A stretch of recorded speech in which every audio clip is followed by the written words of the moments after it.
మూసీ పునరుద్ధరణకు తమ ప్రభుత్వం ప్రాధాన్యమిస్తోందన్నారు సీఎం రేవంత్ రెడ్డి. పాతబస్తీలో రాత్రి 1 గంట వరకు వ్యాపారం చేసుకునేందుకు అనుమతి ఇచ్చామన్నారు. మూసీ తీరం వెంట నైట్ ఎకానమీని ప్రోత్సహించడం ద్వారా యువతకు ఉపాధి అవకాశాలు పెరుగుతాయని అన్నారు సీఎం రేవంత్ రెడ్డి.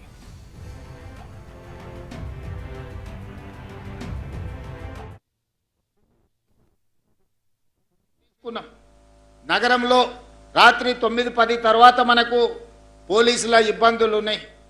రాత్రి 12-1 వరకు మనకు ఓల్డ్ సిటీలో వ్యాపారం జరుగుతూనే ఉంటుంది. పోలీసు నిబంధనలు కొన్నిసార్లు మీకు ఇబ్బంది కలిగిస్తున్నాయి.